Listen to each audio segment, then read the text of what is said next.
Тунгайч манай нөгөө нэг сошиал дахь мэдээллийг сорчлыг болон гэдэг эхэлж байгаа. Ямар гоё болон юм тийм чухал болгон биш.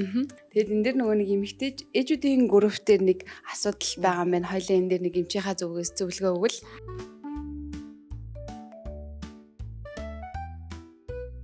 2 сартай хүүгээ доош харуулад унтуулахаар 3-4 цаг сэрхгүй унтдаг юм аа.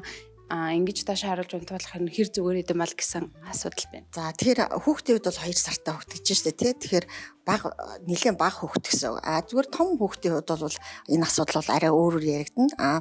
Мэдээж бид нар бага насны хүүхдийн ялангуяа одоо хөхүүл насны 0-6 сартай нялх хүүхдүүд төр бол бид нар яг хүүхдийн хөвлөгээр нь унтуулахыг бол тэр болгон зөвлөд өгдөг. Яагаад тэгэхээр энэ маань хүүхдэд одоо гинтийн өхлийн аюултай хам шинжийг үүсгэж гэдэг юм уу тий. Амьсгал боогдох янз бүрийн хүндрэлийг үүсгэх эрсдэлтэй байдаг учраас бид нар бол ерөнхийдөө энэ хөвлөгээр унтуулахыг бол зөвлөхгүй. Хамгийн гол нь эцэг эхийнхээ хараа хяналттай байж байгаа үед бол бид нар 0-3 сартай хүүхдүүдийг нөгөө тами тайм ч юм уу тий хөвлөгийг нэвтрүүлэх бага нурууны үндсэн мэдрэлийн үйл ажиллагааг дэмжиж өгөх ийм зөвлөмжүүдийг бол бид нар өгнө. Богино хугацаанд гэдгийг бол ээж нар анхаарах тий.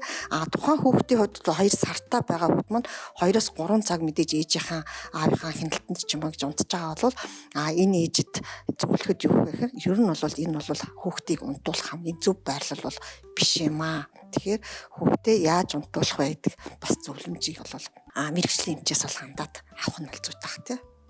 За манай Ento клиник дээр маань шинэхэн аав ээжтэй зориулан саяных шиг юм асуудал дээр тулгуурлан зөвлөгөө мэдээлэл өгөх шинэ няран багц гаргасан байгаа. Энэ тал дээр эмч маань дэлгэрэнгүй мэдээлэл өгвөл за яг энэ няран багц дээр маань бид нар яг нарийн мэрэгжлийн хүүхдийн эмч няран эмч нар маань 0-3 сартагийн хугацаанд бол хүүхдийг 3-4 удаа бол бид нар үзлэг оншилгоо хяналтыг бол хийж байгаа. За хамгийн мэдээж нэгдүгээрт нь бол мэдээж хүүхэд маань анхныхаа үзлэгээр ороод ирэхдээ хүүхэд маань хэвийн эрүүл өсөж боожж гин үү асаргаа суулгаа дэмжлэг нь ямар байгаа гэдгийг бол ээжт нь те аав гэр бүлийнхэд нь бол зөвлөж тайлбарлана. Дараагийнхт нь бол үзлэг нь бол яг хөөр хамгийн одоо няраа хүүхдийн маань амьдралд хамгийн дүгнэмэл тохиолддог асуудал бол 2 байж шít. Нэгдүгээр нь яраа шаарлалт, хоёрдугаар нь хоол боловсруулах системийн хямрал гэж байгаа. Тэгэхээр 2 дахь үзлэг дээрээ эдгээр асуудлаас яг ямар асуудлууд байгаа хэрхэн яаж шийдвэрлэх юм мэдээж яраа шаарлалт байж байгаа бол эмчилгээ шаардлагатай юм уу үгүй бол үнэхээр хяналт хэрэгтэй юу?